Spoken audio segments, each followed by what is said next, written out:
দর্শক, জিবিডিএল প্রেজেন্টস দৃষ্টি ২৪ পডকাস্টে আপনাদের সবাইকে স্বাগত জানাচ্ছি। আমি আসাদুজ্জামান। আজকে আমাদের সাথে আমাদের স্টুডিওতে আছেন একজন অতিথি। ওনার নাম হচ্ছে ডাক্তার নুসরাত জাহান মিম। মিম, আপনি কেমন আছেন?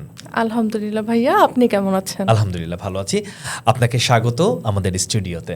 যে কোনো ধরনের পাইপের কাজে নিশ্চিন্তে নির্ভরতায় ব্যবহার করুন জিবিটিএল এর পাইপ। আপনি যেহেতু একজন ডেন্টিস্ট, সেহেতু আপনার কাছে আমাদের কিছু কোশ্চিন আছে, যে কোশ্চিনগুলো সাধারণ মানুষের জন্য খুবই গুরুত্বপূর্ণ। অনেকেই হয়তো জানে না, প্রত্যেকটা মানুষের শরীরেই দাঁত আছে ডেফিনেটলি ৩২টা। ওকে, এই দাঁতের কি কি ধরনের প্রবলেম আপনারা ক্লিনিক্যালি ফেস করে থাকেন, যে মানুষ কি ধরনের প্রবলেম নিয়ে আপনাদের ক্লিনিকে বেসিক্যালি আসে? থ্যাংক ইউ আপনার কোশ্চেন করার জন্য। মানুষ সাধারণত আমাদের কাছে দাঁতের ক্যাভিটি বা গর্ত এবং দাঁতের সংবেদনশীলতা বা দাঁতে পাথর জমা এবং বেশিরভাগ ক্ষেত্রে মুখে দুর্গন্ধজনিত কারণে আমাদের কাছে আসেন। সেই ক্ষেত্রে আমরা রোগীকে তা কিভাবে রোধ করা যায় এবং তার যাতে ভবিষ্যতে আর না হতে পারে তার কি করতে হবে তা আমরা বলে থাকি। এই ধরনের প্রবলেম হলে সাধারণত আপনারা কি কি ধরনের ট্রিটমেন্ট বা সেবা দিয়ে থাকেন? প্রতিটা রোগের চিকিৎসাটা বিভিন্ন ধরনের হয়। যেমন যারা কিনা আমাদের কাছে মুখে দুর্গন্ধজনিত কারণে আসে, তাদের ক্ষেত্রে আমরা কিছু জিনিস আলাদা করতে হয়। যেমন তিনি কি ধূমপানজনিত কারণে কি মুখে দুর্গন্ধ হচ্ছে কিনা, বা তার কোনো শারীরিক কারণে, কোনো শারীরিক রোগের কারণে সেটা হচ্ছে কিনা সেটা আমাদেরকে বুঝতে হবে। মানে অ্যাকচুয়ালি প্রথমে আপনাদেরকে আগে আইডেন্টিফাই করতে হয় জি। যে তার কি ধরনের প্রবলেম বা কি ধরনের প্রবলেম তার দাঁতে হয়েছে, কোনো দাঁতে গর্ত হয়েছে কিনা, বা কোনো দাঁতে পাথর জমেছে কিনা, Exactly. বা সেখানে কোনো ব্যাকটেরিয়া বা হলো তার ওরাল হাইজিন যেটাকে আমরা বলছি, যে দুবেলা ব্রাশ করাটা, ফ্লস করাটা, মুখে খাবার জমে থাকাটা, সেটাকে তিনি মেনটেন করছেন কিনা, এই সব কারণগুলো আমরা আগে সর্ট আউট করে নিয়ে তারপর আমরা হলো ডায়াগনোসিস, যেটাকে মেনলি আমি বলছি, ডায়াগনোসিস করে তারপর আমরা ট্রিটমেন্টের উপর যাই বা ট্রিটমেন্ট করি। তো সেই ক্ষেত্রে যদি কিনা কারো কোনো রোগীর আমরা দেখি যে মুখে দাঁতে পাথর জমে আছে, সেই ক্ষেত্রে আমরা রোগীর প্রথমত স্কেলিং নামক একটা চিকিৎসা আছে, সেটাকে আমরা প্রথমত তাদেরকে করার জন্য সাজেশন দিই। তখন যখন তারা সেই স্কেলিংটা ট্রিটমেন্টটা আমাদের কাছ থেকে নেয়, তারপর পরবর্তীতে আর কি করা লাগবে সেটা তাদেরকে আমরা একটা প্রপার ধারণা দিয়ে থাকি। দাঁতে পাথর জমেছে, এটার তো একটা লক্ষণ আছে। আমরা কি কি লক্ষণ দেখলে বুঝতে পারবো যে দাঁতে পাথর জমেছে? দাঁতে পাথর জমেছে সেটা বোঝার কিছু উপায় আছে। সেটা হলো, আমরা যখন ব্রাশ করছি তখন মাড়ি থেকে রক্ত পড়তেছে। রক্ত পড়ার সময়, এটা কি ব্রাশ করার সময় রক্ত পড়ছে নাকি ফ্রিকোয়েন্টলি রক্ত পড়ছে? এটা না বিভিন্ন অনেক সময় আছে যে মুখে চোষণ দিলে, যে আমরা যদি মুখটাকে যদি এভাবে চোষণ দিই এভাবে, তাহলে দেখা যাচ্ছে অনেক সময় আমাদের মুখে ব্লিডিং আমরা ফিল করতে পারছি, একটা টেস্ট আসে, লবণাক্ত একটা টেস্ট আসে। বাট সেটাকে আমরা যখন থুতু করে ফেলে দিচ্ছি তখন দেখতে পাচ্ছি আমার মুখ থেকে ব্লাড আসছে। তো সেই ক্ষেত্রে এটা আমরা আর কিভাবে আমরা অ্যাকচুয়ালি বুঝতে পারি যে দাঁতে পাথর হয়েছে? এটার সাথে সাথে যেটা রোগীরা আমাদেরকে বলেন যে সকালে ঘুম থেকে ওঠার পরে তার মুখের মধ্যে লালাটা রেড হয়ে যায় অ্যাকচুয়ালি, যেটাকে আমরা বলতেছি রক্ত পড়ছে, বা আমার মুখে গন্ধ হচ্ছে, বা ব্রাশ করছে তখন হলো তার পেস্টটা যে মুখের সাথে মিক্স হয়ে সেটা একটু রেডিশ দেখা যাচ্ছে। সেই কনসার্ন থেকে যেটা সবচেয়ে বড় ভুল হয়, তারা ভয় পেয়ে গিয়ে ব্রাশ করাটাকে অ্যাভয়েড করে ফেলে, তারা ব্রাশ করাটাকে বন্ধ করে দেয়, এবং একটা সময় পরে তারা কি করেন, আমাদের কাছে আসেন যখন অলরেডি তাদের জিঞ্জিভাইটিস বা মাড়ির প্রদাহ নামে যে রোগটা, সেটা তারা সম্মুখীন হয়। অনেক সময় অনেক পেশেন্ট বলে থাকেন, আমি শুনেছি যে তারা বলে স্কেলিং করলে দাঁতের পাথর যদি ফেলে দেওয়া হয় তাহলে নাকি দাঁত নড়ে যায় বা দাঁত অনেক দুর্বল হয়ে যায়। আসলে এই ব্যাপারে যদি আপনি দর্শকদের উদ্দেশ্যে বা পেশেন্টদের উদ্দেশ্যে আসলে যদি কিছু বলতেন, আসলেই কি দাঁত স্কেলিং করলে দাঁত নড়ে যায় বা দাঁত কি দুর্বল হয়ে যায়? দাঁতের স্কেলিং যেটাকে আমরা বলছি, সেটা যদি আমি একটা ধারণা দেই, সেটা হলো আমরা যখন নিয়মিত ব্রাশ না করি সেক্ষেত্রে আমাদের মুখে খাবারটা জমতে শুরু করে। মুখে খাবার জমার কারণে সেই জায়গাগুলো 24 থেকে 48 ঘন্টা পরে সেটা শক্ত হয়ে দাঁতের উপরে একটা প্রলেপ তৈরি করে। যখন কিনা সেটা প্রলেপ তৈরি করছে, সেটা মাড়ি আর দাঁতের মাঝখানে একটা গ্যাপ থাকে আমাদের, সেই ফ্রি জিঞ্জিভা যেটা, সেই জায়গাটাতে খাবারগুলো জমে জমে শক্ত হয়ে যায়। আমরা যখন স্কেলিং করি তখন আমরা শুধু অতটুকু জায়গাটাকে আমরা রিমুভ করে দিই, যাতে মাড়ি আর দাঁতের মাঝখানে কোনো ধরনের গ্যাপ না থাকে। অ্যাকচুয়ালি আপনার কাছে আমার আর একটা কোশ্চেন ছিল, সেটা হচ্ছে কতদিন পর পর একজন পেশেন্টকে ডেন্টিস্টের কাছে যাওয়া উচিত? অনেক রোগীর ধারণা যে যতক্ষণ আমার দাঁতে তীব্র ব্যথা না হবে, যতক্ষণ আমার মাড়ি থেকে রক্ত না আসবে বা আমি কোনো ব্যথা না ফিল করব, আমি ততক্ষণ ডেন্টিস্টের কাছে আসবো না। কিন্তু যদি 6 মাস অন্তর অন্তর একজন ডেন্টিস্টকে দেখানো যায় তাহলে এই ধরনের প্রবলেমগুলো কখনো হয় না। তাই আমি রোগীদেরকে সাজেস্ট করব যে আপনারা 6 মাস পর পর একজন ডেন্টিস্টকে দেখান। দাঁতের গর্ত কেন হয়, অর্থাৎ ক্যাভিটিসগুলো কেন হয়, এবং ক্যাভিটিসগুলো হওয়ার প্রথম প্রাইমারি কি লক্ষণগুলো থাকে, যদি একটু আপনি আমাদেরকে বলতেন। আমরা যখন মিষ্টি বা শর্করা জাতীয় খাবারগুলো খাই এবং সেক্ষেত্রে আমাদের মুখের মধ্যে যে ব্যাকটেরিয়াগুলো থাকে, সে ব্যাকটেরিয়া এক ধরনের অ্যাসিড তৈরি করে। ওকে। অ্যাসিড তৈরি করার কারণে আমাদের দাঁতের উপরে যে সুরক্ষামূলক যে কিছু স্তর আছে, সেই স্তরগুলোকে নষ্ট করে ফেলে, এবং যখন এই স্তরগুলো নষ্ট হয়ে যায় তখনই সেখানে ক্যাভিটি বা গর্তের তৈরি হয়। আমরা আর কিভাবে বুঝতে পারবো যে আমাদের দাঁতে ক্যাভিটি হয়েছে? আবার গ্রামের অনেক পেশেন্টই কিন্তু বলে যে হচ্ছে আমার দাঁতে পোকা লেগেছে। আসলে দাঁতে পোকা লাগা বলতে কি কিছু আছে? আর অনেকে আবার, অনেক পেশেন্ট আবার বলে যে আমি ওই যে সাপ খেলা দেখায় যে বেদে আছে না, বেদেদেরকে দিয়ে দাঁতের পোকা সরিয়েছি বা পোকা রিমুভ করেছি।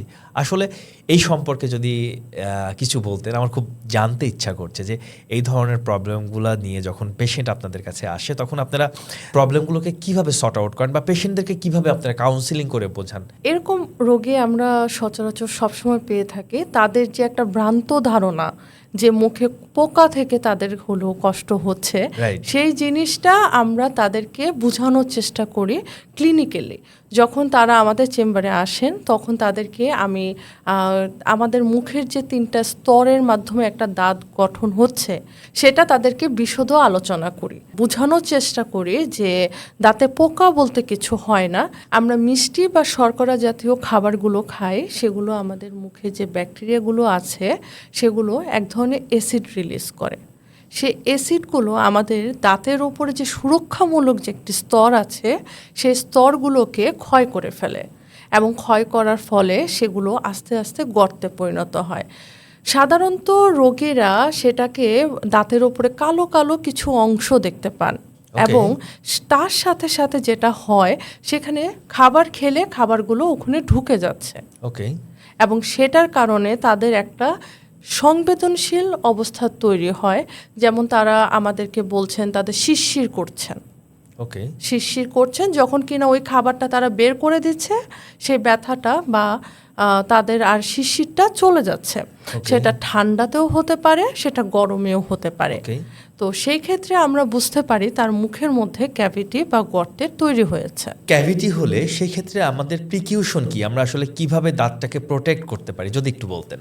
দাঁতে ক্যাভিটি বা গর্তটাকেই প্রতিরোধ করাকেই আমি সবচেয়ে বেশি প্রায়োরিটি দিয়ে থাকি। এটার কারণ হলো নইলে সেটা থেকে আরও বড় কিছু ধারণ করে। তো প্রতিরোধ করার ক্ষেত্রে আমি যেটা রোগীদেরকে বোঝানোর চেষ্টা করি, দুবেলা ব্রাশ করাটা খুব বেশি ইম্পর্ট্যান্ট। দুবেলা ব্রাশ বলতে আমি যেটাকে বোঝাচ্ছি, সকালে খাবারের পরে ও রাতে ঘুমানোর আগে ব্রাশ করাটাকে, এবং যদি পসিবল হয় দিনে একবার হলেও ডেন্টাল ফ্লস ব্যবহার করা।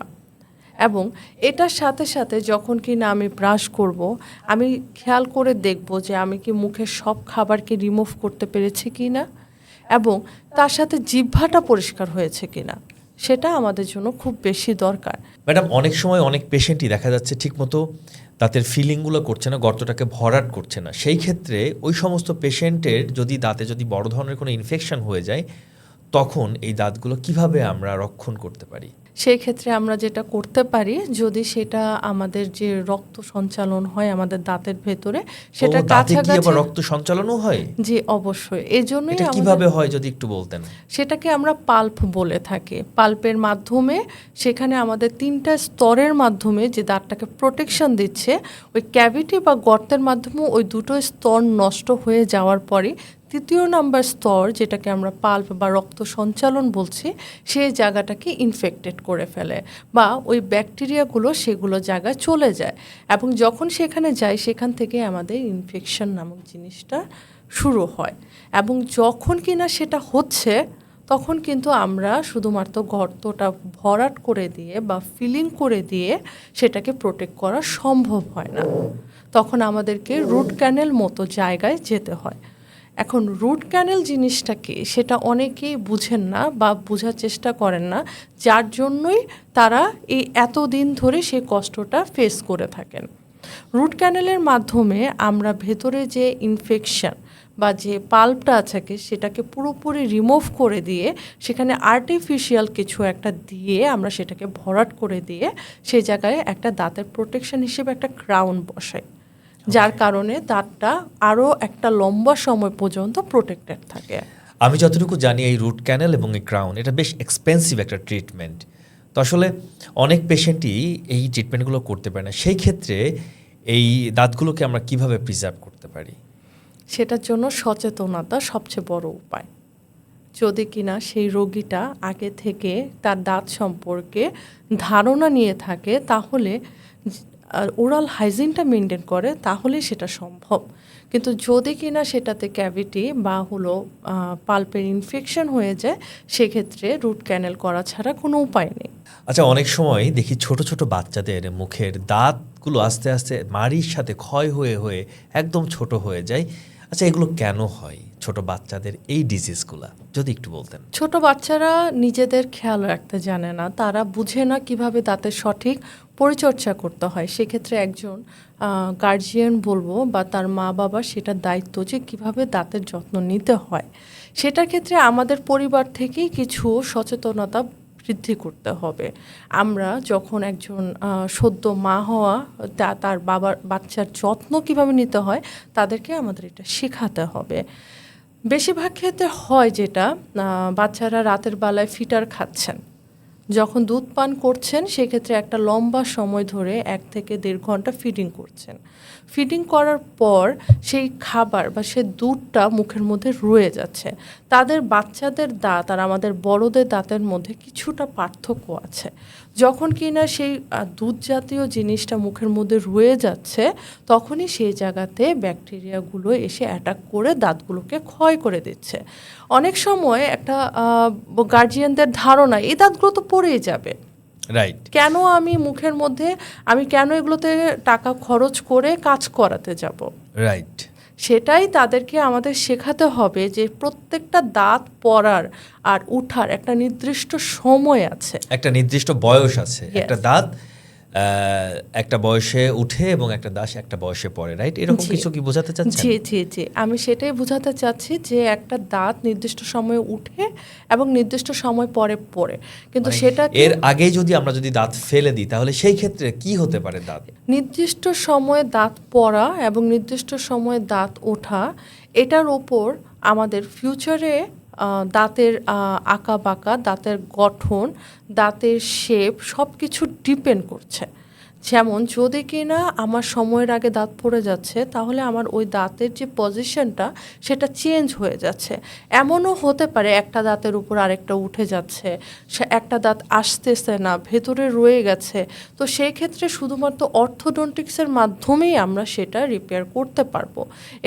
এটা সময়ের পর যদি আমরা 2 বছর 3 বছর ক্রস করি এবং ভাবি যেটা দাঁতটা অটো চলে আসবে, এরকম কিছু হয় না, যার জন্যই মুখে দুধ দাঁত থাকাটা খুব বেশি জরুরি।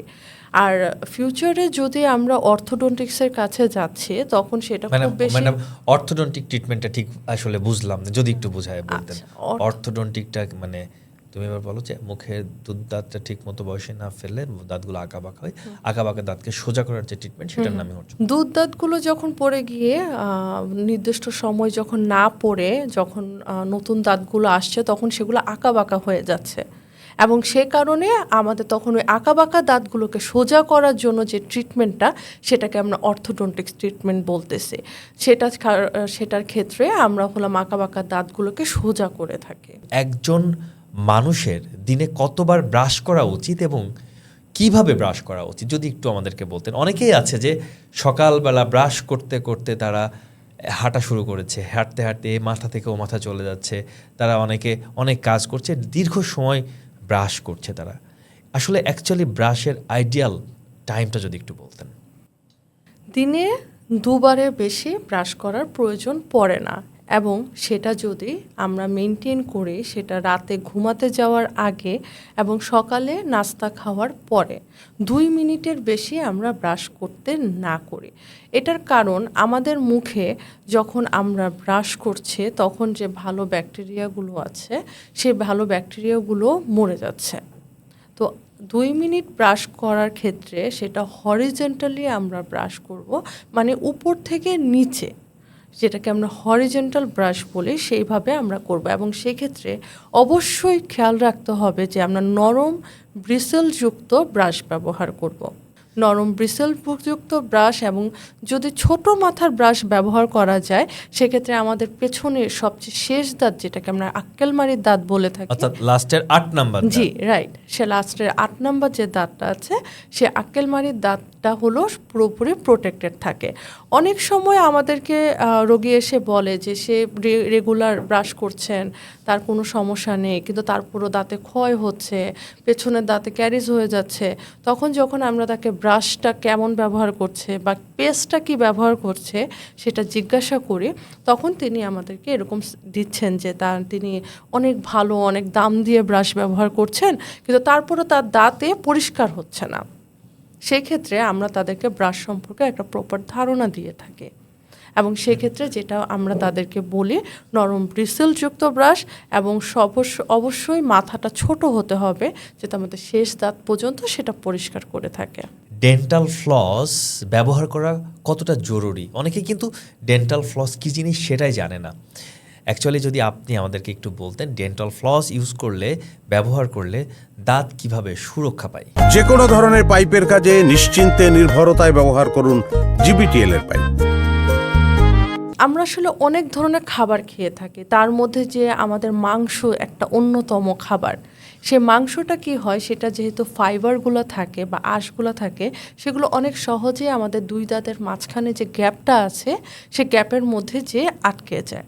আমরা যেটা সচরাচর করি, আমরা তো অনেকেই তো সেই গ্যাপের মধ্যে কাঠি দিয়ে দাঁত এপাশ থেকে ওপাশে বের করার জন্য খুব চেষ্টা করি, আবার অনেক সময় মুখের মধ্যে কাঠি ভেঙেও যায়। হ্যাঁ, সেটাই আমি এরকম অনেক রোগী পেয়েছে যারা আমার কাছে এসেছেন 2 দাঁতের মাঝখানে তিনি কাঠি দিয়ে গুঁতা দিয়ে কাঠি রয়ে গেছে, এবং তার সেটা ধারণাও থাকে না যে তার এই ধরনের প্রবলেম হয়েছে। সে একটা রাস্তার মধ্যে হাঁটতেছে, খাচ্ছে, এবং সেটা রয়ে গেল। সে সামনে একটা ঝাড়ুর কাঠি পেলো, কি সেফটি পিন পেলো বা একটা টুথপিক পেলো, সেটাকে 2 দাঁতের মাঝখানে দিয়ে দিচ্ছে কোনো ধারণা ছাড়া যে কি হতে পারে তাতে। এবং তাতে কি হচ্ছে, সেই খাবারগুলো ওই খাবারগুলো তো বের হচ্ছেই না, উল্টো 2 দাঁতের মাঝখানের গ্যাপটাকে আরও বেড়ে দিচ্ছে। এবং ওই যে টুথপিকের যে সাইজটা সেটা আমাদের ওই দাঁতের গ্যাপের থেকে যথেষ্ট বড় হয়ে থাকে, যার কারণে যেটা হচ্ছে ওই মাড়িটা, ওই 2 দাঁতের মাঝখানে যে মাড়ি দিয়ে প্রোটেক্টেড থাকছিল সেই জিনিসটাকে ওরা মাড়িটাকে নিচে নামিয়ে ফেলছে। এবং একটা সময় পেশেন্ট আসছে আমার কাছে, এসে বলছে ম্যাম আমার এখন বয়স 40-45, আমি তো জানি যে একটা বয়সের পর 2 দাঁতের মাঝখানে গ্যাপ হয়ে যায়, কিন্তু সেটা যে তার কোনো অভ্যাসের কারণে হয়েছে তার সেটা ধারণাই থাকে না। তখন একজন 40-50 বছরের বয়স্ক একজন আসলেন আমার কাছে, আমি যখন তাকে বুঝালাম আপনি কি রেগুলার টুথপিক ইউজ করেন, তিনি আমাকে বলবেন হ্যাঁ। আচ্ছা, তাহলে সেই ক্ষেত্রে আমরা টুথপিক ব্যবহার না করলে আমরা ডেন্টাল ফ্লস ইউজ করব। হ্যাঁ, সেক্ষেত্রে আমরা এই খাবার জমে গেলে সবসময় ডেন্টিস্টের কাছে তো আসা পসিবল না, সেই ক্ষেত্রে আমরা তাদেরকে ডেন্টাল ফ্লস নামক একটা জিনিস আছে যেটাকে আমরা ব্যবহারের সাজেশন দিয়ে থাকি। এখন কেন ডেন্টাল ফ্লসই ইউজ করব, কেন আমি টুথপিক বা সেপটিফিন এই ধরনের জিনিস ইউজ করব না? মাই গড, হ্যাঁ, সেপটেপন ইউজ করে? অবশ্যই। তো ভয়ঙ্কর মারাত্মক একটা এমনও আমি অভ্যাস। পেশেন্ট পেয়েছি যে গলার মধ্যে একটা চিকন পিতলের একটা লম্বা জিনিস ঝুলিয়ে রাখছেন। আমি আপনাকে কোশ্চেন করেছি আপনি এটা কেন গলার ভিতর রেখেছেন? দাঁতে খাবার জমে যায় না, আমি সেই জায়গায় এখানে গুতায় গুতায় খাবার বের করতেছি। আমি এমনও পেশেন্ট পেয়েছি, সে শুধুমাত্র সেটা ক্যারি করছে দাঁতের খাবার বের করার জন্য। আমাদের রোগীদের, আমাদের মানুষদের ধারণা এতটাই খারাপ, তারা ডেন্টিস্টের কাছে আসা থেকে নিজেদের বুদ্ধিতে চলতে বেশি পছন্দ করেন। ম্যাডাম, আপনার কাছে আমার আর একটা কোশ্চেন ছিল, সেটা হচ্ছে শিশুরা চকলেট খেলে দাঁতের কি কি ধরনের ক্ষতি হতে পারে, এবং এটা তো আসলে বন্ধ করানো যাবে না বাচ্চাদেরকে, বাট তারপরও এটাকে আমরা একটু বন্ধ করতে চাই যে বাচ্চারা যাতে চকলেট কম খাবে, এটার জন্য আসলে আমাদের কি করা উচিত, আর চকলেট খেলে কি কি ধরনের প্রবলেমগুলো হতে পারে? প্রথমত, একটা শিশুকে 2 বছর পর্যন্ত আমরা কোনো ধরনের লবণ বা চিনি জাতীয় খাবার দেওয়ার ক্ষেত্রে নিষেধাজ্ঞা আছে। কোনো বাচ্চাকে আমরা চিনির সাথে কোনোভাবে পরিচয় করানো যাবে না। কিন্তু প্রত্যেকটা জিনিসের মধ্যেই তো সুগার আছে। আমরা সেক্ষেত্রে ফাস্ট ফুডগুলো এবং যে কোনো ধরনের প্যাকেটজাত খাবারগুলোকে অ্যাভয়েড করতে হবে। সেটা পরিবার থেকেই শুরু করতে হবে আমাদেরকে। এবং যদি আমার বাচ্চাকে মিষ্টি জাতীয় খাবার সাথে পরিচয় করাতে হয়, সেটা অবশ্যই অর্গানিক হতে হবে। যেমন আমরা খেজুর খাওয়াতে পারি বাচ্চাকে, বিভিন্ন ফলের যে মিষ্টি আছে অতটুকুর সাথে আমরা পরিচয় করাবো। এর বাইরে কোনো ধরনের প্যাকেটজাত খাবার বা চকলেট, মিষ্টি জাতীয় খাবারকে অ্যাভয়েড করতে হবে। যদি কিনা কোনোভাবে বাচ্চা সেটার সাথে পরিচয় হয়েও থাকে, আমাদেরকে যেটা করতে হবে, সেই গার্জিয়ানকে বা প্যারেন্টসকে একটা নরম তুলো কাপড় দিয়ে মুখটা পরিষ্কার করে দিতে হবে, বা বাচ্চাদের জন্য স্পেশাল কিছু ব্রাশ তৈরি করা হয়ে থাকে নরম, সেই ব্রাশ দিয়ে তার দাঁতটা পরিষ্কার করে দিতে হবে। অনেক সময় অনেক পেশেন্টের দেখা যায় দাঁতগুলো সব হলুদ হয়ে গেছে, তো এই হলুদ দাঁতগুলোকে আমরা কিভাবে সাদা করতে পারি যদি একটু বলতেন। কিছু কিছু ক্ষেত্রে সেটা জেনেটিক হতে পারে, কিছু কিছু ক্ষেত্রে ওরাল হাইজিন মেনটেন না করার কারণে হতে থাকে, আবার কিছু কিছু সময় বিভিন্ন ডিজিজের কারণেও সেটা হয়ে থাকে। আমাকে প্রথমত সেটা ডায়াগনোসিস করে দেখতে হবে যে হলুদটা হওয়ার কারণটা কী। প্রথমে একটা পেশেন্ট আসলো, তাকে আমি স্কেলিং করে দিব এবং তার দাঁত সাদা হয়ে যাবে, এমন কথা কোনো পেশেন্টকে বলা যাবে না। যদি না কোনো পেশেন্টের ডিজায়ার থাকে যে আমি আমার দাঁতকে সাদা করতে চাই, সেই ক্ষেত্রে যেমন যারা কিনা ফ্রন্টে কাজ করে, মিডিয়াতে কাজ করে, তাদের জন্য দাঁত সাদা থাকাটা অনেক সময় ম্যান্ডেটরি হয়ে থাকে। সেক্ষেত্রে ব্লিচিং করা বা দাঁত হোয়াইটেনিং করার একটা টেন্ডেন্সি তাদের মধ্যে থাকে, কিন্তু সেই ক্ষেত্রে যেমন উপকার আছে তেমন অপকারও আছে। আচ্ছা, ব্লিচিং করলে কি কি ধরনের উপকার তো আছে, আমরা জানি দাঁত দেখতে সুন্দর লাগে, কিন্তু ব্লিচিং করলে কি কি ধরনের ক্ষতি হতে পারে যদি একটু বলতেন। অনেক পেশেন্টই দাঁতা একদম অনেক পেশেন্টই তাদের দাঁত একদম ধকধকে চকচকে করতে চায়, এই ব্লিচিং করতে চায়, কিন্তু এটার ক্ষতি কি কি সেই জিনিসটা যদি একটু। ব্লিচিং করার কারণে দাঁতের উপরে যে আমাদের প্রোটেক্টেড লেয়ারটা থাকে, সেই লেয়ারটা নষ্ট হয়ে যায়, যার কারণে একটা সময় পরে দাঁতের শিরশির বা সেন্সিটিভিটির আবির্ভাব হচ্ছে। এবং তো সেক্ষেত্রে ঠান্ডা গরম খাবার বা কোনো ধরনের মিষ্টি জাতীয় খাবার খেলে দাঁতে শিরশির অনুভব হয়। চা, কফি এবং কোমল পানীয় দাঁতের উপরে কি ধরনের প্রভাব ফেলে? আচ্ছা, সেক্ষেত্রে দাঁতের মধ্যে আমরা যে কালো কালো একটা অনেক সময় দাগ দেখতে পাই, তো সেক্ষেত্রে পেশেন্ট এসে কোশ্চেন করে, আমি তো ব্রাশ করছি ঠিক মতো, আমার তো আমি ঠিক মতো কুলিকুচি করছি, তারপরেও আমার এই দাগগুলো কেন হচ্ছে? আমি তো ধূমপানও করি না, আমার তারপরও মুখের মধ্যে এই দাগগুলো আসছে কেন? তখন আমার রোগীকে কোশ্চেন করি, আপনি কি চা বা কফি বা ক্যাফিন জাতীয় কোনো কিছু সেবন করছেন কিনা, বা কোমল জাতীয় যে পানীয়গুলো আছে যেমন কোক, স্প্রাইট, সেগুলো কি আপনি নিচ্ছেন কিনা? তখন রোগী আমাদেরকে তাদের হিস্ট্রি বা দিয়ে থাকেন যে হ্যাঁ, আমি তো দিনে 2-3বার চা খাচ্ছি, কফি খাচ্ছি, এছাড়া তো আমার আর কোনো অভ্যাস নেই। এই চা বা কফিতে যে ক্যাফেইনগুলো থাকছে, সেগুলো আমাদের দাঁতের উপরে একটা লেয়ার তৈরি করছেন, সেগুলো আস্তে আস্তে কালো হয়ে যেয়ে দাঁতের উপরে হলুদাভ বা কালো যে স্পটগুলো সেগুলোকে আনছে। এবং এই ধরনের স্পট পড়লে বা এই ধরনের প্রবলেম যদি হয় সেক্ষেত্রে করণীয়টা কি যদি একটু বলতেন। সেই ক্ষেত্রে আমরা প্রথমত তাকে আমরা দেখি যে তার উপরে এনামেল লেয়ারটা কি ঠিক আছে কিনা। যদি তার ওই প্রোটেক্টেড লেয়ারটা ঠিক থাকে সেক্ষেত্রে আমরা স্কেলিং করে পলিশ করার সাজেশনটা দিয়ে থাকি। কিন্তু যদি অনেক পেশেন্টের এনামেল লেয়ারটা দেখে অলরেডি ক্ষয় হয়ে গেছে সেক্ষেত্রে আমরা তাদেরকে স্কেলিং না করে শুধুমাত্র পলিশ করার জন্য তাদেরকে আমরা সাজেশন দিয়ে থাকি। তাতে শিরশির যে ভাবটা সেটা অনেকটা কম হয় এবং তাদের দাগগুলো রিমুভ হয়ে যায়। এবং পরবর্তীতে তাদের হলো যে চা কফিগুলো আছে সেগুলো খাওয়ার আগে একটু পানি খাওয়ার কথা আমি বলে থাকি। এতে কি হয়, পানি খেলে মুখের মধ্যে একটা লেয়ার তৈরি হয় এবং চা কফির যে দাগগুলো সেগুলো খুব বেশি একটা পড়ে না। ম্যাডাম, আপনার কাছে আমার আরেকটা কোশ্চেন ছিল, সেটা হচ্ছে রাতে ব্রাশ করার সময় আমরা কিভাবে ব্রাশ করব এবং আমরা কোন পেস্ট ব্যবহার করব যদি একটু বলতেন। আমরা যখন ব্রাশ করব সেক্ষেত্রে আমরা বেশিরভাগ ক্ষেত্রে ভার্টিক্যালি ব্রাশ করাটা শিখে আসছি ছোটোবেলা থেকে। যেমন হলো আমি একটা ব্রাশ আর পেস্ট নিলাম, নিয়ে জাস্ট মুখের মধ্যে নিলাম, বের করলাম, এভাবে আমরা ভার্টিক্যালি করছি। কিন্তু যখন কিনা আমার দাঁত থাকছে হলো সোজাসুজি বা হরিজন্টাল ওয়েতে আমার দাঁতগুলো পজিশন থাকে, সেক্ষেত্রে আমি হরিজন্টালি ব্রাশ করার চেষ্টা করব। ম্যাডাম ঠিক আছে, আর আমরা কি ধরনের টুথপেস্ট ইউজ করতে পারি বেসিক্যালি যদি একটু বলতেন। টুথপেস্টের কিছু ভ্যারাইটি এখন মার্কেটে অনেক বেশি প্রচলিত আছে। কার দাঁতে কীরকম সমস্যা সেটার উপরে ভ্যারি করেও আমরা পেস্টগুলো ব্যবহার করার সাজেশন দিয়ে থাকি। যেমন অনেকের আছে দাঁতে শিরশির করছে, সেই ক্ষেত্রে সেন্সোডাইন যে টুথপেস্টটা আছে যেখানের মধ্যে সেন্সিটিভিটির উপর প্রোটেক্টেড লেয়ার তৈরি করে, তাদেরকে আমরা সেটা সাজেশন দেই।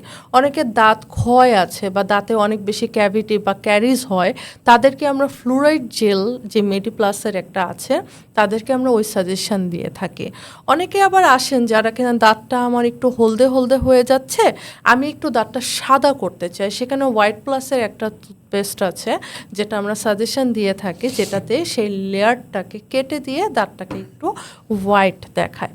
তো পেস্টের ব্যাপারটা যেটা হয় সেটা পুরোটাই দাঁতের কন্ডিশন এবং দাঁতের ভ্যারাইটির উপরে ডিপেন্ড করছে। সেটা হচ্ছে অনেক সময় আমাদের মুখ শুকিয়ে আসে, অর্থাৎ জিরোস্টোমিয়া, মনে হয় ঠোঁট শুকায় যাচ্ছে, মুখ শুকায় যাচ্ছে। এক্ষেত্রে এই শুকায় যাওয়ার ফলে দাঁতের উপর কি কোনো প্রভাব পড়তে পারে? মুখ শুকিয়ে যাওয়া বা জেরোস্টোমিয়া এটা অনেক বড় একটা ক্লিনিক্যাল একটা বিষয়, যেটা সম্পর্কে অনেকেরই ধারণা থাকে না। এটা বেশিরভাগই আমরা আসলে বয়স্ক পেশেন্টের ক্ষেত্রে বেশিরভাগ দেখে থাকি। এটার কারণ তাদের কিছু রোগের কারণে এবং তারা নিয়মিত কিছু ওষুধ খাচ্ছেন। এই নিয়মিত কিছু ওষুধের কারণে তাদের মুখ শুকিয়ে যাওয়ার টেন্ডেন্সিটা আছে। এবং সেই জেরোস্টোমিয়া হওয়ার সময় দাঁতের উপরও কিছু প্রভাব ফেলে। যেমন অনেক সময় পেশেন্টের কিছু মিসিং টুথ থাকে, সেক্ষেত্রে আমরা রিমুভেবল ডেঞ্চারের সাজেশন দিই। এবং রিমুভেবল ডেঞ্চার যদি কিনা মুখ শুকনো থাকা অবস্থায় সেটা রিটেনশন পায় না বা মুখে থাকতে চায় না, সেটা অনেক বড় একটা ক্ষতি করে থাকে। আর আমরা যে খাবার খাচ্ছি, আমরা হয়তো দুবেলা ব্রাশ করার কথা বলছি, এর বাইরে এই যে 24 ঘন্টার একটা টাইম, এই 24 ঘন্টায় এই আমাদের মুখের স্যালাইভা বা লালাটাই সেটাকে ওয়াশ আউট করে দিচ্ছে, যার কারণে আমাদের দাঁতগুলোতে ক্যারিজ বা ক্যাভিটি হচ্ছে না। তার জন্য মুখ শুকনো থাকাটাও অনেক বড় একটা ক্ষতির কারণ হতে পারে আমাদের জন্য। গর্ভাবস্থায় মেয়েদের দাঁতের ট্রিটমেন্ট করানো যায় কিনা, এবং ট্রিটমেন্ট যদি করাই আমরা, সেই ক্ষেত্রে তার পেটের যে নবজাতক বাচ্চা আসে তার কি কি ধরনের ক্ষতি হতে পারে বা ক্ষতি নাও হতে পারে, যদি একটু আমাদেরকে যদি বলতেন। গর্ভাবস্থায় আমার একজন মায়ের আসলে এই ক্ষেত্রে আমি একজন মাকে যখন কিনা তিনি প্রেগনেন্ট হওয়ার জন্য ট্রাই করছেন, সেক্ষেত্রে আগে কিছু প্রিকশন নিতে হয়, বিভিন্ন ওষুধ নিতে হয়, বিভিন্ন এক্সারসাইজ করতে হয়, এবং তার সাথে এটাও একটা বিষয়, তার মুখেরও একটা যত্ন নিতে হয়। কারণ ফার্স্ট ট্রাইমেস্টারে একটা মা বা যিনি অ্যাকচুয়ালি প্রেগনেন্ট সে কিছু ট্রিটমেন্ট নিতে পারেন, কিন্তু সেকেন্ড ট্রাইমেস্টার বা থার্ড ট্রাইমেস্টারে সে সেই ট্রিটমেন্টগুলো নিতে পারেন না। সেক্ষেত্রে তাকে ওই কষ্টগুলো করতে হয়, এবং সাথে সাথে তিনি যে তার যে সংবেদনশীলতা হচ্ছে বা দাঁতে ব্যথা হচ্ছে বা মাড়ি ফুলে যাচ্ছে, সেই জিনিসগুলোর জন্য যে প্রপার ট্রিটমেন্ট, সেই ট্রিটমেন্টগুলো আমরা দিতে পারি না। এবং কিছু ওষুধ আছেন যে ওষুধগুলো খেলে গর্ভাবস্থায় বাচ্চা যে আমাদের যে মায়ের পেটে যে বাচ্চা আছেন তার হলো দাঁত হলদে হয়ে যাওয়ার একটা টেন্ডেন্সি থাকে। সেই ওষুধটা হলো যেমন টেট্রাসাইক্লিন, এই ওষুধটা আমরা তাদেরকে সাজেশন দিতে পারি না। যে কোনো ধরনের পাইপের কাজে নিশ্চিন্তে নির্ভরতায় ব্যবহার করুন জিবিটিএল এর পাইপ। ধরেন কোনো সড়ক দুর্ঘটনায় আমার দাঁত ভেঙে গেছে, সেই ক্ষেত্রে আমাদের আসলে করণীয়টা কি? সড়ক দুর্ঘটনা দাঁত ভেঙে বা গেছে, যে কোনো দুর্ঘটনায়, ধরেন বাইক থেকে পড়ে গেছে। পড়ে গেছি বা কোনো কিছু এসে দাঁতে লেগেছে, দাঁত ভেঙে গেছে, ক্র্যাক করেছে, সেই ক্ষেত্রে আমাদের কি করণীয় উচিত?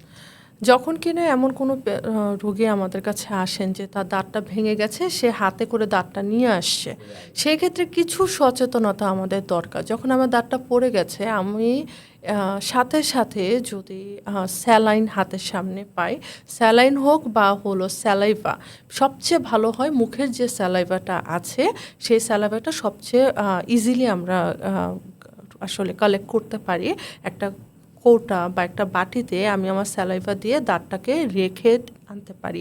এছাড়া পানি দিতে পারি, এছাড়া আমরা স্যালাইন দিতে পারি, বা ওটাকে যদি ওয়াশ করে রাখা যায় বা হলো ওটা পরিষ্কার করে রাখা যায়, না করেও আমি ওভাবে করে আমার কাছাকাছি যে ডেন্টিস্ট আছে তার কাছে যদি আমি আসতে পারি, সেক্ষেত্রে অনেক সময় হয় আমরা দাঁতটাকে আবার ওই জায়গাটাকে রিইনসারশন করে দিতে পারি। এবং যদি নাও হয় সেক্ষেত্রে আমরা আরসিটি করে, রুট ক্যানেল করে দাঁতটাকে আমরা প্রিজার্ভ করতে পারি অনেক সময়।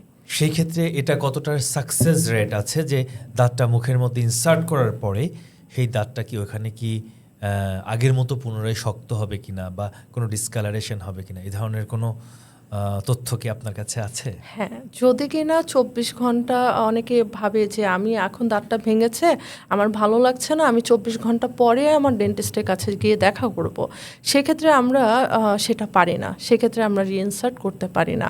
যদি সেটা হয় আধা ঘন্টা থেকে 1 ঘন্টা, ইভেন সর্বোচ্চ 2 থেকে 3 ঘন্টার মধ্যে যদি নিকটস্থ কোনো ডেন্টিস্টের কাছে আসা যায়, তখন এই যে সমস্যাগুলো বললেন, ডিসকালারেশন বা ওটাকে রিইনসার্ট করে ওটাকে শক্ত করা যায় কিনা, সেই জিনিসগুলো আমরা করতে পারি। কিন্তু সেটা যদি 24 ঘন্টা ওভার হয়ে যায়, সেক্ষেত্রে আমরা সেই প্রোটেকশনটা দিতে পারি না দাঁতের।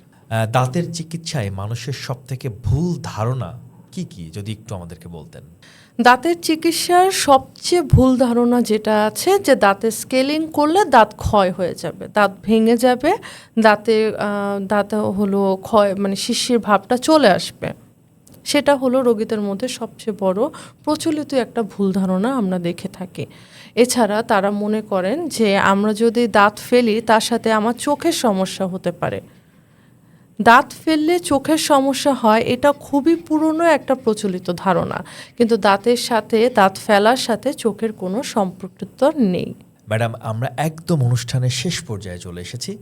আপনার কাছে আমার লাস্ট একটা কোশ্চেন আছে, সেটা হচ্ছে দর্শকদের জন্য আপনার কোনো পরামর্শ আছে কি না, যে পরামর্শটা দিলে দর্শকরা আসলে মানে আমাদের শ্রোতা বা যারা আমাদের ভক্ত আছেন, যারা আমাদের অনুষ্ঠানটা দেখছেন, তাদের কি কি উপকার হতে পারে? একটা সুস্থ দাঁত শুধু সুস্থ হাসির জন্য নয়, সুস্থ একটা দাঁত আসলে পুরো শরীরকে রিপ্রেজেন্ট করছে। তাই শুধু দাঁতের অযত্নের কারণে আমরা বিভিন্ন ধরনের প্রবলেমের সম্মুখীন হই, যেমন আমাদের শরীরে যে ডায়াবেটিস আছে বা হাইপারটেনশন আছে, এই জিনিসগুলোর সাথে কিন্তু দাঁতের অনেক বড় সম্পৃক্ততা আছে।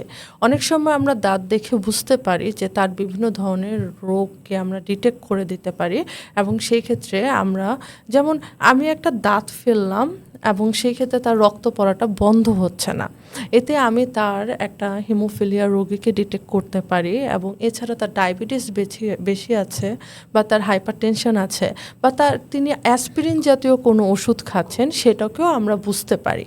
তো শুধুমাত্র যে আমি সুস্থ দাঁত আমাকে শুধু সুস্থ হাসি দিচ্ছে তা নয়, তা আমার পুরো শরীরকেও রিপ্রেজেন্ট করছে। তাই আমাকে অবশ্যই সুস্থ থাকতে হলে সুস্থ দাঁতকেও মেনটেন করতে হবে। ম্যাডাম, আপনাকে ধন্যবাদ। আমাদের অনুষ্ঠানের আমরা একদম শেষ পর্যায়ে চলে এসেছি।